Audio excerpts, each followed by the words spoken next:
అలాంటిది ఆ యువకులకి 5,000 రూపాయలకి వాళ్ళ ఇంట్లోకి దూరిపోయే అవకాశం ఇచ్చే ఏముంది వాళ్ళ దగ్గర? డేటా. ఏం డేటా ఉంది?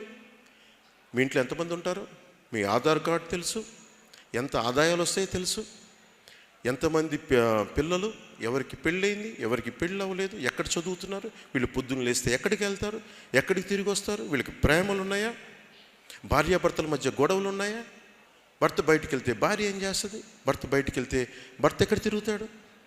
ఈ ఇన్ఫర్మేషన్ అన్నీ చాలా అసలు ఎప్పటికీ లేదు, మైక్రో లెవెల్కి వెళ్ళిపోయింది. ఆ ఇన్ఫర్మేషన్ తీసుకొని వాళ్ళు మేబీ జగన్ కానీ వీళ్ళు స్టార్ట్ చేసినప్పుడు వీళ్ళ ఉద్దేశం వాళ్ళ పార్టీ బలోపేతం కనుకోవచ్చు, కానీ ఇన్ఫర్మేషన్ సెన్సిటివ్ ఇన్ఫర్మేషన్ కదా, ఇది సెన్సిటివ్ ఇన్ఫర్మేషన్ కదా ఇదంతా. ఈ ఇన్ఫర్మేషన్ బేస్ చేసుకుని అది ఎటు వెళ్తుందో ఎట్లా, నేను అందరూ వాలంటీర్స్ గురించి చెప్పట్లేదు, బట్ వాలంటీర్ వ్యవస్థ డేటా ఎక్కడికో వెళ్తుంది.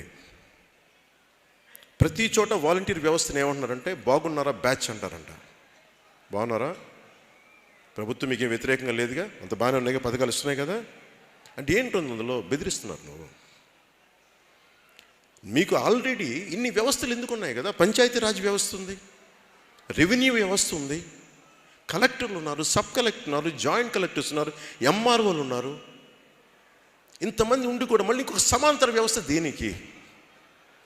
దేనికి అంటే టు కంట్రోల్ పీపుల్. కనీసం వైసీపీ ఎమ్మెల్యేల కంట్రోల్ ఉంటే వాళ్ళ నియోజకవర్గం నేను చాలా సంతోషిస్తాను. ఒక డేటా తప్పు జరిగితే ఎంఆర్ఓ తప్పు చేస్తే నేను వాళ్ళ పై అధికారి రిపోర్ట్ చేయొచ్చు.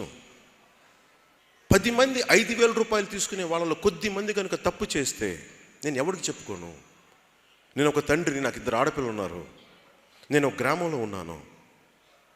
ఈ వాలంటీర్లో ఒక 2-3 తప్పు చేస్తే నేను ఎవరికి చెప్పుకోను? వాళ్ళు ఏమంటారు, వాళ్ళు ప్రభుత్వ ఉద్యోగులు కాదంటావు. మరి ప్రభుత్వ ఉద్యోగులు కానప్పుడు నువ్వు ఇంత డేటా నన్ను ఎందుకు అడిగిస్తున్నావు? మరి ఇచ్చేస్తున్నాను వాళ్ళకి. నీకు అవసరమైనప్పుడు ప్రభుత్వ ఉద్యోగులు డేటా కావాలి, అవసరం లేనప్పుడు మటుకు వాళ్ళు మాకు చేతులు దులిపేసుకుంటారు. నేను చెప్పింది మీరు డేటాబేస్ కలెక్ట్ మీ వాలంటీర్లు డేటాబేస్ కలెక్ట్ చేయటం వల్ల ఆ డేటా ఎక్కడో హైదరాబాద్లో ఉన్న ఒక కంపెనీకి వెళ్ళిపోయి ఆ కంపెనీ నుంచి లీక్ అది ఎటు వెళ్ళిపోయింది. అదే చెప్పాను తప్ప ఏ రోజు కూడా వాలంటీర్ వ్యవస్థ సంపూర్ణంగా వాళ్ళు చేశారని నేను ఎప్పుడు అనలేదు. వాలంటీర్ల మీద నాకు గౌరవం ఉంది, కానీ కొద్దిమంది వాలంటీర్లు చేసిన తప్పులకి వాలంటీర్ వ్యవస్థ మొత్తం చెడ్డ పేరు తీసుకొచ్చిందని చెప్పాను తప్ప వాలంటీర్ వ్యవస్థ ఏ రోజు కూడా మొత్తానికి చేసిన నేను ఏ రోజు చెప్పలేదు. ముఖ్యంగా వాలంటీర్స్గా పనిచేస్తున్న యువతకు ప్రత్యేకించి తెలియజేస్తాను, మీ భవిష్యత్తుకు కూడా మేమందరం అండగా నిలబడి ఉంటామని తెలియజేసుకుంటా ఉన్నాం.